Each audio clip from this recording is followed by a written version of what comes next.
I cut a cheating friend out of my life. Maybe this will help someone know there are good friends out there. I posted a short comment about this earlier, and not sure if this subreddit is the right spot for this. I hope my tale will help some people. I knew a guy, let's call him James, since the first day of first grade.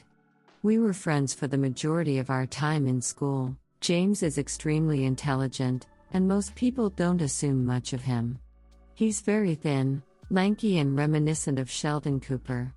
James had a young brother, a little over a year younger than him, who I'll call Mike. James and Mike weren't exactly close to each other growing up, but they were friendly enough. In high school, James started dating a girl who I'll call Minnie. He continued to date Minnie for a while. After high school, James elected to not go to college, but he did get a job at a major bank and rose to the ranks to an executive position. James seemed to have his shit together. James eventually married Minnie about 12 years ago, and I attended their wedding. I was not best man or even a groomsman, but I knew them both for a while, so I was happy to attend. James eventually got a house and a 10-year mortgage with Minnie, and they both seemed happy.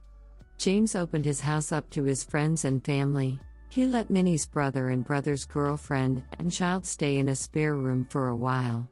He let his brother Mike stay for a few years too. Near the end, they had a Russian woman staying with them in the spare bedroom, a woman whom I assumed was Minnie's friend. What was strange was there was a couple, husband and wife, who were friends with James and Minnie for a few years, but they vanished after 2 to 3 years of the marriage. James put out an outwardly religious and righteous face. He quoted scripture. He said that he figured out the Bible and he was very convincing to talk to too. Finally, over 2 years ago, before Thanksgiving, James told me something. He said he had a dark passenger. He said he was going to do a method to rid himself of this, and for the first week after he will be different. I want to make it clear, this I did not believe. But I had the thought process of if it's real for him, and helps him, who am I to judge? Anyways, on Thanksgiving, I was trying to call James and he wouldn't answer. Scared, I drove over to his house to find him sitting in the dark, alone crying. He told me that Minnie has left him, and cut contact with him totally. I found this strange, because Minnie never seemed like someone who would abandon him. There had to be a reason, so I asked him what he did. I told him that I could help him figure out how to straighten out his life, but I had to know exactly what he did. I never said I would help him contact Minnie or force my advice on Minnie. I even said I wouldn't contact Minnie for him. But, as someone I knew for close to 2 decades, I had to know what he did. What James would admit to was having heated discussions with Minnie and shoving her, open-handed shoving and pushing. I detest violence with a spouse, and told him that. I said he needed to go to therapy, sort himself out, but I could help him with that. But, I also continued to be his friend, because I assumed this was the worst of it. I hung out with him, played online games with him, watched movies, TV shows, etc. In fact, one time he stopped by my place to watch the Orville. This tells you how long ago this was. His car got towed. I drove him to the tow yard at midnight and paid the $300 fine to get his car out, which I never saw again. The towing incident plays into the fact that after his wife vacated the house, James too vacated the house and elected to live in the back of his SUV. He did this to show his wife that he was serious, and was willing to suffer to prove how serious he was. I thought this was stupid, but he was serious. He let the Russian chick stay in the marital home, however, which I thought was strange. 4 months passed of this strange deadlock until finally, James sent out a strange and lengthy email to the Bible group we were both a part of, which confessed his sins, claimed they weren't his fault, dark passenger, and begging for the Bible group to do an intervention and get him and his wife back together. I told him this was a bad idea. He did it anyways. He did large gestures like this thinking it would draw his wife back. She of course refused. It wasn't until a week after the email that his wife contacted him, and James offered to do marriage counseling. The first visit, The counselor told Minnie, run as far as you can. They didn't go together for a second, but James went by himself many times after. Finally, at the 5th month, James agreed to give Minnie the divorce. James framed it as them starting back at square one to rebuild, but I knew that wasn't it. James and Minnie agreed to go back to the marital home to sell the things in there to split assets. I agreed to come help them pack stuff up. I showed up, and this was the first time I saw Minnie in months. She greeted me, was warm and kind. I finally talked to just her when James went to get something at the store. I told Minnie that I think James is making an effort to change. I did not, however, tell her to stick with him. Or try to pressure her. Or try to mediate. This was mostly because she seemed concerned about his mental well-being since this was the first time, aside from the therapy session, she saw him in months. I wanted her to know that I think he was going to be okay. I told her that he confessed to me about his violence, and then she said, "Oh, it wasn't the violence that bothered me, it was the infidelity." I was shocked. I was told nothing of this. Minnie told me about how James cheated on her shortly before their wedding with a co-worker. Then, 2 years into their marriage with his brother Mike's GF. His brother Mike hasn't spoken to him since, and I was always confused as to why before this conversation. Another office affair about 2 years prior to this point, one which had Minnie forced James change jobs, which explains why James went from being an executive level with one finance company to mid-level with another, same pay grade though. The final affair partner was, yes, the Russian chick staying in their house. James having the Russian chick stay, alone, in the marital home after both partners vacated must have been the ultimate insult to Minnie. I knew Minnie since high school, and she wasn't a vindictive person. She had no reason to lie about that. But, what I heard, a lot of pieces fell into place. James's brother cutting him off. The former couple friend breaking off contact suddenly. James's career changes. No, it was real. And, I had to get out of there. I left. A week later, I called James and told him his wife told me. I told him that my condition for helping him was knowing. And he broke that. He tried to tell me it wasn't cheating because, and this was strange, some strange rule in the Bible about the other woman's father not being present. He said the Russian chick didn't count because it was only OL in the car. I couldn't deal with this. James was an oath-breaker.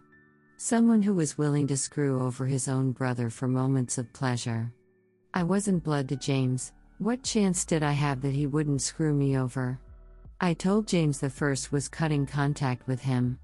That I hoped he got the help he needed, but this was not the right way to act. James actually stopped by my apartment that night and pleaded on my apartment doorstep to give him a chance. I felt like he was treating me like the betrayed spouse. I told him in no uncertain terms that I cannot and would not associate with an adulterer. I reiterated, he needed to go get himself some help, sort out his life, and become better, but I cannot support him, or be his friend. He left, in a huff. The next morning, when I went and opened my door, I found 2 gifts I gave him on my doorstep. As if he was breaking up with me. Strange and weird. I had lunch with Minnie about a month later, with a mutual friend, so James could not accuse me of trying to make a move on Minnie. Minnie was doing better, and I wish her well. I always consider infidelity a deal-breaker with friends. And I posted about this on Reddit when it happened, and several Redditors admonished me for abandoning James and that I should not let how he treated Minnie color my friendship with him. I'm sorry, I won't hang out with an adulterer simply because we enjoy the same TV shows and video games. That, to me, seems sick. My mother even said I should forgive James for this, even though I laid out to her the very real reasons I had no reason to trust him, and he displayed he didn't have the moral character I wished to have in friends. My sister, thankfully, understands. Not sure why I am posting this years later. Maybe I want to just say that there are guys like me out there. That I hope there are people with strong enough codes of honor that we cut out the sickness in our lives versus letting it fester and infect our friend groups. Maybe you have a friend group that doesn't want to take sides. Share this with them? Maybe your friends riding the fence will find their balls after reading this? I just hope this helps someone, because I had to ride the last 2 years alone with people telling me to be indifferent to cheaters in my life. Redditors' reactions. Redditor 1, James is far more than an adulterer? Beat his wife? Lives in his car as some sort of solidarity. James is a psychopath. I'd be fearful of my life around James. He has a completely broken moral compass. Op answer, yeah, as much as I'd love for this to be a tall tale, no, James, not his real name, is a real person. He's apparently a very good charmer, even though he doesn't look it. He's out there, and when I knew the extent of his true personality, his manipulation, I cut him out of my life all at once. I want to think the infidelity was the straw that broke the camel's back for me, simply because I didn't have much a tolerance for that anyways in my personal life. Redditor 2, good for you, man, I totally respect you for it. It must be hard to cut a bro out of your life like that, but it shows you got character and good values, so kudos to you. I almost had to cut my best friend out of my life once because of him wanting to cheat on his girlfriend. Thing is, he got divorced because his wife cheated and now he was trying to do the same. I was disgusted and told him so. We've been best friends since kindergarten, and this happened at our high school reunion a few years back when we were 50 years old. His girlfriend couldn't be there that night, so he ended up getting pretty drunk, like many others, haha. I could see that he kept it dancing, flirting, even getting handsy with this girl we knew was single at the time and an old friend back in the day. During the evening we met at the bar and I asked him what the hell was he doing, because it was quite obvious what he was trying to do. He just answered, well, I'm trying to take her home, and F her. I fucking flipped. I just grabbed him aside and flat out told him if he did, I would never speak to him again and that his girl would know about it the next day. Plus, why was he divorced in the first place? Well, I can tell you he was pissed at me, but I didn't care at all what he felt about me. I just wanted him to realize what damage it was going to cause if he did go through with it. Happy to say that he didn't, and came back later on to apologize to me and said that I was right, and thanked me for looking out for him and his girlfriend. We had a long talk the next day and everything is cool between us. Redditor 3, James was much more than a cheater, or the therapist wouldn't have told the woman to run as fast as she could away from him. Good for you for breaking ties. Redditor 4, I think you is the right thing here.